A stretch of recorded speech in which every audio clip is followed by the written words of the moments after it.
Welcome to Rider Real Time with Nick Barbati. Can you believe it? We're actually at the final episode of the regular episodes of this season.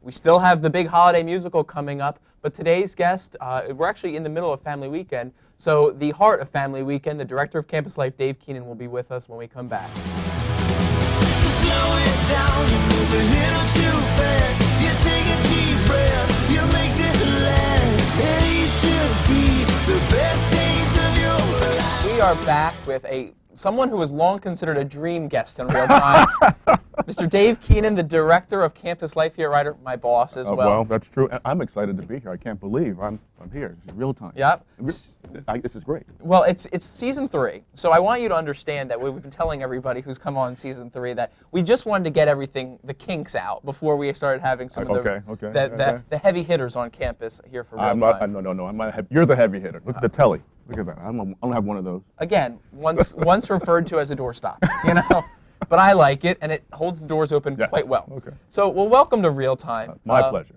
We don't want to assume the audience knows anybody, and we'd like to think that everybody watches this show, although we're not quite sure. But Dave, if you could just introduce yourself to the Real Time audience, talk to us about what you do on campus. Okay. Well, I'm the Director of Campus Life. I've been here now about 16 years. I started out actually doing what you do. I was the Assistant Director of Campus Life. I used to run the pub, advised SCC. And over the years, just progressed, became the Director of the Student Center back when we had a Director of the Student Center. Yeah. Oversaw conferencing and reservations in the Student Center. Then later on became Director of Campus Activities and the Student Center. And then from there, we went through some reorganization and auxiliary services were created. So I just became the Director of Campus Activities, and then we added recreation programs. And then 3 years ago when Cassie Iacovelli, my old boss, your old boss, old mentor of yours, when she retired, I became the Director of Campus Life, and I've been doing that for about 3 years now. Yeah, and with that came community service under your plate. So a lot has happened. We always say on here, and I always say to my students, a lot can happen in a year. A lot can happen in 16 years. What is the difference between a 1995 Rider University and a 2010 Rider University? It's night and day, I think. When I came to Rider back in '95, this was a great school, but a school that was struggling. I often tell people back when I came here, G Residence Hall, Ziegler were closed. They weren't being used. Wow. All this construction that you see. When I first came here, from the first thing I remember when I came to Rider was all this brown grass where they had just dug up the entire campus and laid fiber optics. And had just started the brand new internet connections on campus. Wow. Every room that summer had gotten a telephone. Prior to that, rooms didn't have telephones, rooms didn't have cable, rooms didn't have internet connections. So we go from a campus like that to a campus that we have today with brand new buildings, new residence halls. I mean, sitting in this studio, the TV studio back when I first got here was over in the BLC up on the second floor. Wow. And it was a tiny place. Now we have this state-of-the-art studio that's here. So that's, I think, the difference, how this place has changed in those 15, 16 years. Absolutely. Well, if you even think about the evolution of telephones in that time, so when you got here, telephones were just getting put in the halls. Then they were used frequently. Now they're not even really used at all. Absolutely. Cell phones replaced them. But you've seen a lot of memorable things here on campus in the past 16 years. I don't want to put you on the spot because I don't want to assume that you'll remember very many. I'm an old man. That's right.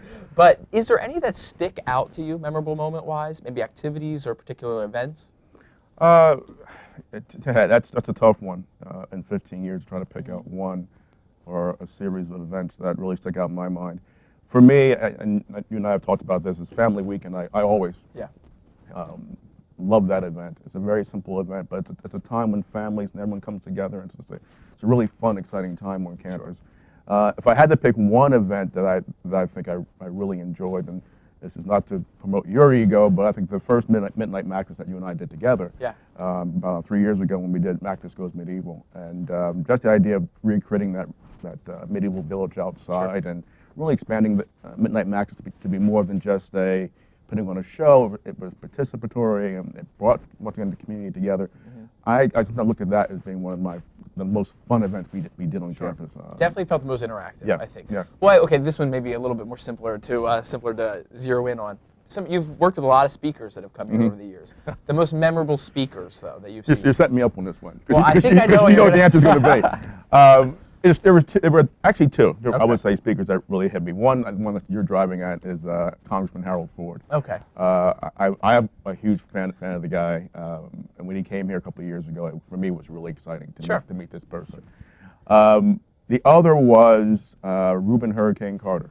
Oh, When he came here, and just a little bit of a backstory. He was a professional boxer. Was accused of committing murder up in North Jersey. There was a movie that was about him. I think Denzel Washington played Hurricane Carter. Eventually, he got exonerated, and it was released. We actually brought him here 4 or 5 years ago, maybe a little longer than that.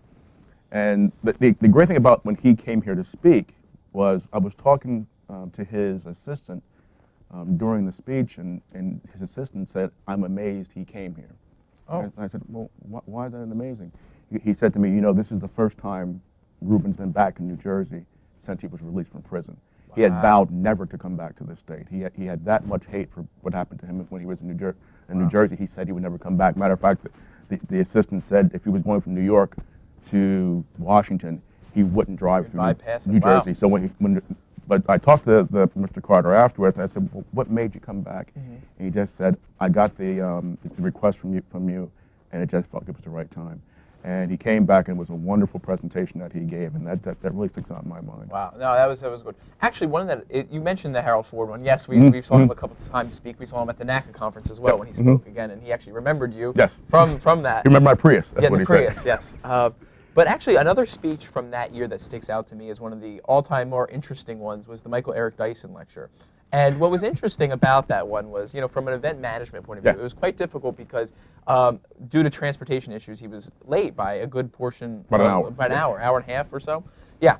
Okay. But then he goes on the stage and gives this blow-away speech that everyone seems to just love and adore and everything, and it just really goes to show sometimes that sometimes you can separate the event management piece from the actual speech, or even the person and then their speech. So, but another big thing that you were part of last year was the Thanksgiving basket collection. Yes. We're in the heart of November right now, but last year was a real resurgence of this event on campus.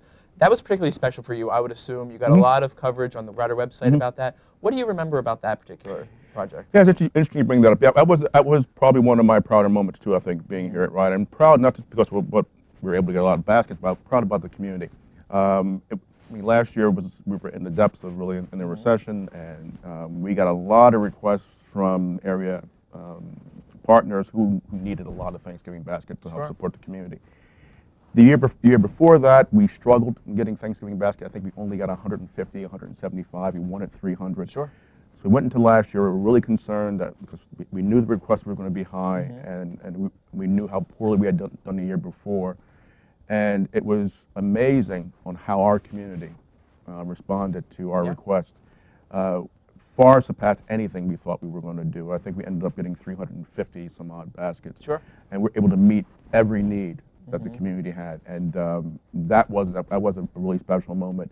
And it was a great moment, I think, for our community to say, no, even in the tough times that we're all struggling through, that students and parents and faculty and staff are all struggling through these times together, we know that we have to give back. We know that there are people who are not doing as well as we are. Yeah. And the community did come together. I mean, I think the great story out of last year was the psychology department who had a contest, and I remember getting the phone call and they said, "Hey, we got 75 Thanksgiving baskets over here." Like 75? Yeah, we had a contest and we got 75 baskets, and it was just amazing that how the community came together. Yeah, that was enormous. And one of the groups that we're particularly pushing this project with this year is the Emerging Leaders Program, which you and I both work with. Talk to me about the Emerging Leaders Program, kind of how you come up with a syllabus for these group of students every year, and what they do through the course of this first semester of their freshman year. We come up with a syllabus, but that's not the important piece of the program. When I talked to the parents in the summer and talked about emerging leaders, there's really two things that we're really looking at, and two things we want to get across to students. And one, yes, we are teaching some basic leadership skills for these students, skills that they can use at Ryder, skills they can use once they leave the university. And just as a side note, the great thing is that we just don't teach the skills. We really pull from the university mission statement that talks about, and this studio here, I think, and Ron is a great example of this too, is that we move from the theoretical into the practical. We teach skills, we teach ideas, and we want students to put them into practice. Definitely. And we do that through Emerging Leaders by teaching leadership skills and then putting on Midnight Madness. So Yeah. the kids are able to put into practice what they learn, just like here at Run. Students are learning from their faculty and get the opportunity to Yep. put things into practice and doing shows like this. But the other key thing that we do in Emerging Leaders is that idea of connectiveness. Yeah. A student needs to be connected to the institution. Sure. If they're connected, they're going to be successful. And that's the most important thing I think we do, is we get students connected someplace on campus. We help them find their leadership niche on campus. Yeah. So those are really the two great things we do in that program. And I think we're successful Yeah. Oh, in doing that every year. I think we've had a couple success stories. Even this year, the speakers at this year's Emerging Leaders reception were Dan Gonzalez and Jessica Canos. yeah, Yes. two students who were totally representative of that and who you worked with last year Mhm. previously. You know, we're going to start wrapping up today's episode, but we're excited about the holiday musical coming up. And we plan to unveil this sometime in late November, early December. What are some ideas you might have for either your participation or others for the holiday musical? Well, I heard some rumors about wanting me to read some sort of story. I don't know. Well, it was basically a take on the birth of Christ, away in a manger story. The birth of the Bronx was actually what I was going I think that was with. it. Yeah. Listen, I think there's a lot we can talk about with Well, that. I'll be happy to come and participate in any way I can. In Andrew J. helping Ryder in playing the role of Joseph. Joseph, you know? maybe. Yes. You know. I'm not sure who will get to play Mary, but I think we can figure that one out later. I'm not sure I'm ready to figure that one out. Being taped to figure that out. But we have some rapid fire questions. This is, Rapid what I fire. say, what I think everyone fast forwards to anyway when they watch That's the right. show, at least online. So first thing that comes to mind, okay? I think you already answered this one. Favorite campus tradition? Family weekend. Okay. Lady Gaga or Rihanna? Ooh. I'm going to go with Lady Gaga on that one. Okay, I'm not going to Shocking, isn't it? Yeah? No, I figured as much.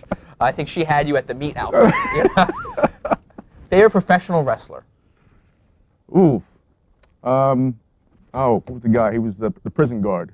Nails? No. Big Boss Man. Big Boss Man, that's the one. Ray Trailer, I should say. Okay. Died in 2006, That's right. I think. That's right. Okay, favorite movie? Ooh. 12 Angry Men, I'm going to say. That fits. I get I'm it. not what, Angry Man? Just remind me of Jack Lemmon, you know? Favorite Ryder real-time guest? I liked Barry last week. You Right, know, he was good. I like and the reason I liked him too, and I got a little bit of ribbing this morning, is that I was supposed to be the guest last week, and, Yeah. I backed out in the last moment. Yeah. So sorry, everybody. But Barry filled in, I think, great. And I think he's been my favorite guest. You didn't even know he was plucked from the crowd 10 minutes That's prior. right. That's Yep. right. Personal hero or icon? Oh. And you don't have to say me because I'm here. Well, you're up there. But I'm gonna say my parents, and that might be a cop out one. Yeah. But Not really. my parents come from a generation that really struggled and really worked hard to, I think, get my generation to where it is now, and I don't know if I could have done that during that generation. Okay. Dave Keenan's future. Not so much a rapid fire question, but Oh, jeez. where do you see yourself? I don't know. I came to Ryder back in '95, and kind of bring this full circle, I guess. But to understand, I was going to be here for 2 years, and then I was going to get out. And here I am 15, 16 years later. I don't know. I like this institution. I love this area. I'm in no rush to go anywhere. I'm not sure if Dean Campbell's in any rush for me to go anywhere, but no, I don't know. That's a tough question, and I couldn't. If I try to answer it, I'm going to probably be wrong. Okay. This is a new one. We actually asked this last week of Barry. The film got cut off before it didn't get to air. Okay. But I gave him the opening shot opportunity to ask me a question. That didn't air, so you actually technically are the first person To have a If you have rapid any fire to question you. at me. Yes. Rapid fire to you. What makes Nick Barbatti tick? Hear the chuckles off. Yes, yes. The studio audience of 3 that are watching this right here. Makes me tick. Well, what makes me tick is I mean, in terms of work here at Ryder, I definitely take my cues from the students that I work with. And I trust their instincts over mine. I'm only 25 years old, but I can already feel, I've said this to you, like the pacing of my interests versus, the general student interest. Sometimes recognizing that they're, as the current students here, more on the cusp of things than maybe I see. So what makes me tick is working with the students and figuring out the best way to do my job, the best way to reach them, and the best way to impact them through their college years. I really do view my life in such a way that college was for me the starting point of so much of the rest of my life, and I view that as the demarcation line between when I found myself before who I was. So I just really want to create for students that atmosphere, that feeling that this is the part where they're special, where they're different, and where they can be themselves. So that for me is what makes me tick. So Interesting. thank you very much. Well, thank you so much for being here. And actually, that's going to wrap us up today here on Rider Real Time. Like I said, the last episode of the regular season, but we're going to be back here with the holiday episode. I promised last week if I wasn't sick, I would do an opening line of a song I look to perform. I'm still sick. I'll talk to you later, everyone. We'll see you next week.